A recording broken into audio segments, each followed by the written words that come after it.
नमस्कार, तपाईहरुलाई SiyoDhago YouTube च्यानलमा स्वागत छ। आज म तपाईहरुलाई ग्यादर फ्रक कसरी बनाउने भन्ने सिकाउन जाँदै छु। यो चाहिँ मैले लेफ्ट ओभर फ्याब्रिक अर्थात बचेताकेको कपडाबाट चाहिँ बनाउन जाँदै छु। बचेताको कपडाबाट पनि राम्रो बच्चाको लागि चाहिँ फ्रक कसरी बन्छ तपाईले यो भिडियोमा देख्न सक्नुहुनेछ। भिडियो मन परेमा शेयर, सब्स्क्राइब तथा लाइक गर्न नबिर्सिनु होला। आउनुस् यसको डिजाइन हामी हेरौँ। तपाईले यहाँ देख्न सक्नुहुन्छ मैले यस्तो डिजाइनको चाहिँ फ्रक बनाउन जाँदै छु। यो ग्यादर फ्रक हो। यो माथिको स्ट्राइप हो। यो के डिजाइन यो यहाँनिर म ग्यादर गर्ने छु। यो रफल हो, फेरि म ग्यादर गर्ने छु। मैले यहाँ 2 लेयरको ग्यादर 2 लेयरमा म चाहिँ ग्यादर गर्ने छु। ग्यादर फ्रक मैले बनाउने छु। यो चाहिँ यहाँ रहेको छ। यो फ्रकको लम्बाई टोटल लेन्थ 18 इन्च। यो चाहिँ वेस्ट लेन्थ कमरसम्मको लम्बाई चाहिँ 8 इन्च राखेको छु मैले। साथै छाती राउन्ड चेस्ट यो चाहिँ 22 इन्च मैले राखेको छु। यो लेफ्ट ओभर फ्याब्रिक एकदमै थोरै छ। यो छुटे हो, यो छुटे हो। यो चाहिँ 15 बाइ 30 इन्चको छ भने यो प्लेन येलो फ्याब्रिक चाहिँ 34 बाइ 40 इन्चको छ। हामीले यो चेस्ट पार्ट अब काट्ने छौँ। माथिको जुन यो स्ट्राइप छ यतिसम्म चाहिँ म 3 इन्च छोड्ने छु। हाम्रो टोटल वेस्ट 8 इन्च छ। 8 इन्चमा चाहिँ म 3 इन्च छोडेपछि 8 - 3 5 इन्चको चाहिँ यो टोटल चेस्ट भाग चाहिँ हुन्छ। 5 इन्चमा पनि म तलमा 0.5 सिला भाग छोड्ने छु भने माथि 0.5 म सिला भाग छोड्ने छु। मैले यहाँ कपडा डबल फोल्ड गरेर लिएको छु र यो कपडामा चाहिँ म माथिको पार्टको लागि हाम्रो माथिको पार्ट 8 इन्चमा मैले 3 इन्च मैले छोड्ने छु किनभने यो स्ट्राइपको लागि जानेछ र बाँकीको 5 इन्चमा पनि मैले माथि आधी इन्च र तल आधी इन्च गरेर 5 मा मैले 1 इन्च चाहिँ सिला भाग छोड्ने छु र टोटल हाम्रो 6 इन्चको मैले यहाँ माथिको पार्ट काट्ने छु। यहाँ हाम्रो 22 इन्च हाम्रो छातीको पार्ट छ जुन चाहिँ 5.5 22 इन्चको चौथो भाग चाहिँ 5.5 हुँदछ। 5.5 म यहाँ मार्क लगाएको छु प्लस आधी इन्च चाहिँ म यहाँ सिला भाग छोड्ने छु। माथि मैले 6 इन्च छोडे, तल पनि म 6 इन्च छोड्ने छु।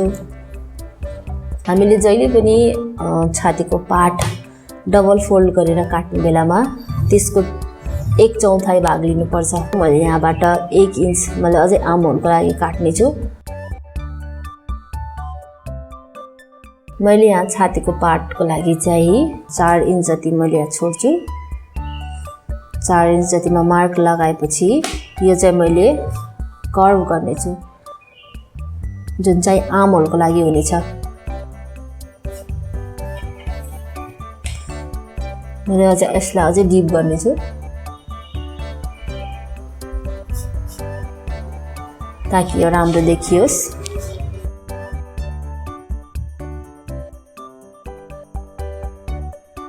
3 इन्चसम्म गर्न जाँदैछु यसको लागि र म आर्महोल पनि 1 इन्च एक्स्ट्रा घटाउँछु।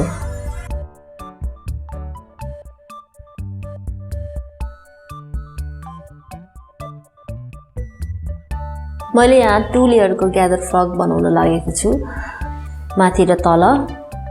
तपाईले देख्न सक्नुहुन्छ हाम्रो टोटल लेन्थ 18 छ। 18 मा यो माथिको पार्ट 8 इन्च माइनस गर्दाखेरि यो ग्यादर फ्रकको टोटल लेन्थ चाहिँ हाम्रो 10 इन्च आउँछ र त्यो 10 इन्चमा पनि माथिको पार्ट मैले 4 इन्च र तलको पार्ट 6 इन्च बनाउने छु। 4 इन्चको लागि 4 इन्च ग्यादर फ्रक बनाउनको लागि त्यसमा माथि र तल सिला भाग छोडेर मैले 5 इन्च गर्ने छु।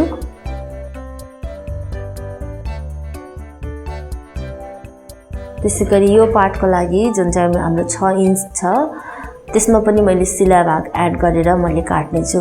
यसमा चाहिँ मैले सिला भाग 6 इन्चमा माथिको लागि 5 इन्च 0.5 इन्च सिलाइ भाग र तल चाहिँ मैले 1.5 इन्च सिलाइ भाग छोडेर गर्ने छु जो गर्दाखेरि 8 इन्च चाहिँ म यहाँ काट्ने छु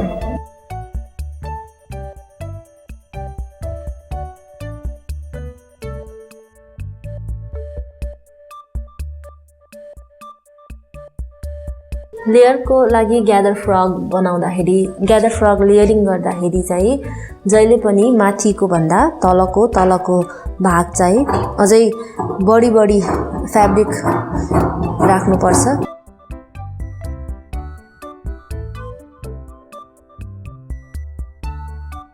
यहाँ हेर्न सक्नुहुन्छ यसको प्याटर्न र यसको प्याटर्नमा चाहिँ मैले अझै यहाँ फ्रिल एड गर्नको लागि यो पनि कट गर्ने छु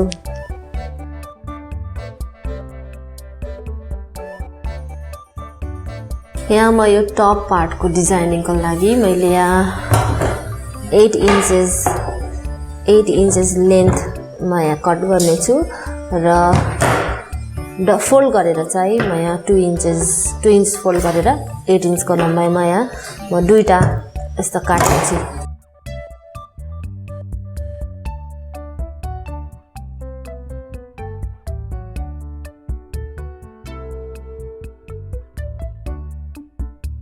नाउ मेरो दुईटा भएको छ यसलाई चाहिँ म कसरी सिलाउने छु म तपाईहरुलाई देखाउने छु यो डिजाइनिङको लागि भयो तर म स्ट्राइपको लागि फेरि काट्ने छु स्ट्राइपको लागि म हाम्रो 3 इन्चको स्ट्राइप छ भने अगाडि र पछाडी गर्दा 6 इन्च हुन्छ प्लस 1 मतलब 7 इन्चको स्ट्राइप यो दुईटा स्ट्राइप बन्ने छ यसबाट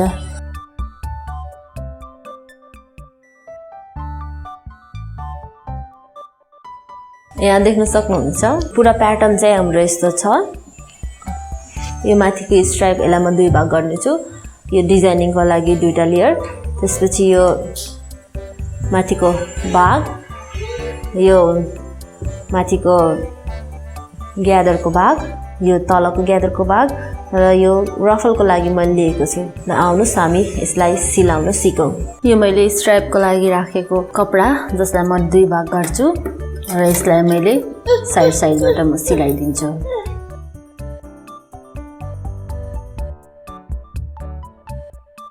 यो मैले फ्रन्टको भागको लागि जुन डिजाइन गर्नको लागि मैले राखेको थिए त्यो म डिजाइन गर्ने छु यसलाई चाहिँ म मिड पोइन्ट यसको मिड पोइन्टबाट हल्का 1 इन्च जति यता राखेर यो पार्ट चाहिँ स्टिच गर्छु म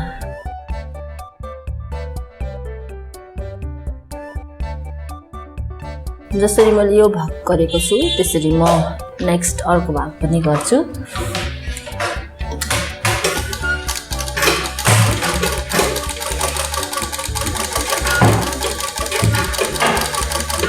म एक्स्ट्रा फ्याब्रिक चाहिँ यहाँ काट्छु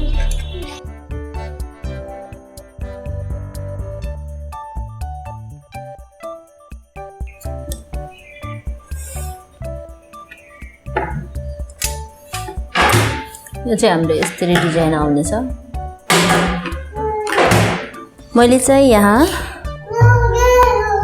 जुन हाम्रो फ्रन्ट र ब्याकको हामीले जुन नापमा काटेको थियौ मैले जुन नापमा काटेको थिए त्यही नापमा मैले एक्स्ट्रा दुईटा सेम काटेको छु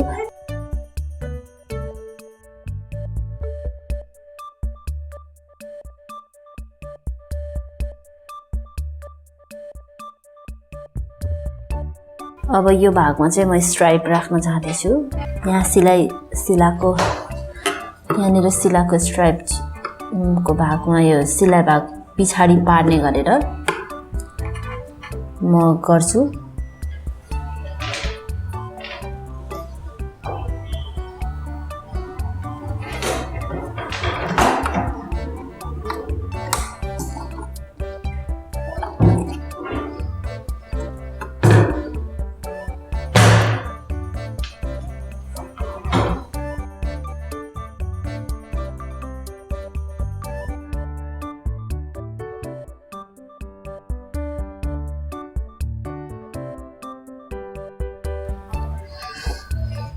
अगाडिको पार्ट सिलाइसकेपछि म पछाडीको पार्ट पनि त्यसै गरी नै सिलाउने छु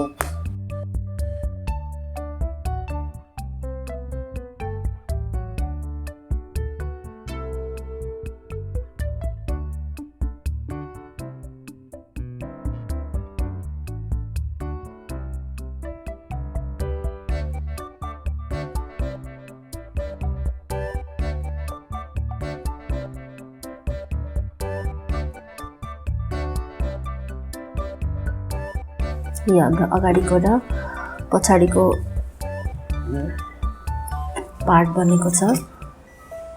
यो अगाडि यो पछाडिको पार्ट बनेको छ। अब हामी यसको यो साइड र यो साइडको पार्टलाई हामी जोड्ने छौँ। यो र यो साइडको पार्टलाई अब हामी यसरी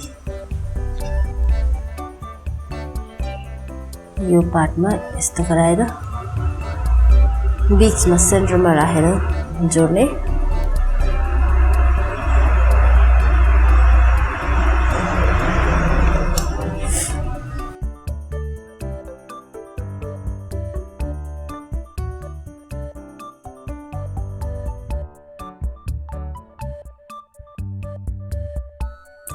एन्ड देन हामी अब यसको माथिको पार्ट रेडी भयो। माथिको पार्ट रेडी भयो। अब मैले यसको तलको पार्टलाई रेडी पार्नेछु।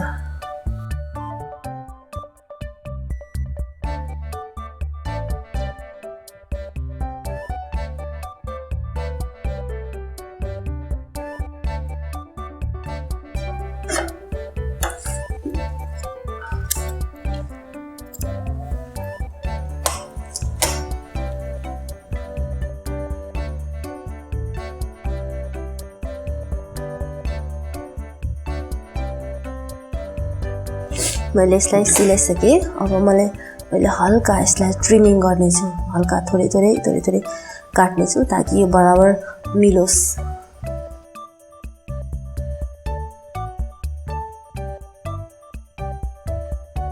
ग्यादर फ्रकको लागि यो ठुलो पार्टको लागि चाहिँ मैले सँगै अघि स्टिच गरेको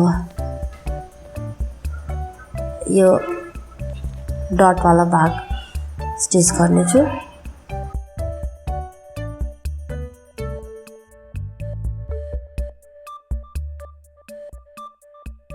त्यसै गरी हामीले माथिको पार्टको लागि पनि ग्यादर गरेर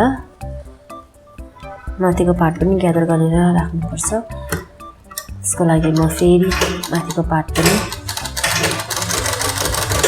लुज धागोमा स्टिच गर्छु।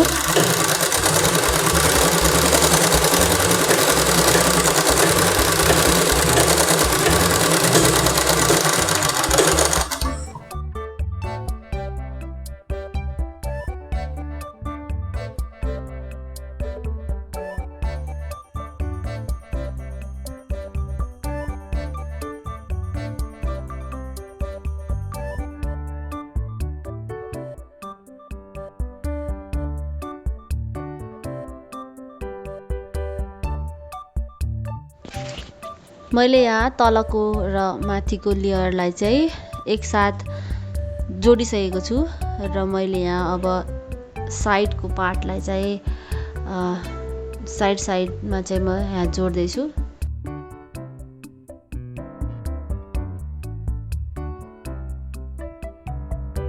मैले यहाँ माथिको बडीको भाग, छातीको भाग र तलको स्कर्टको भागलाई चाहिँ यसरी मिलाएर जोड्दैछु। एकदमै ध्यान दिएर ग्यादर फ्रकमा मुजाहरू मजाले बसालेर सिलाउनु पर्ने हुन्छ।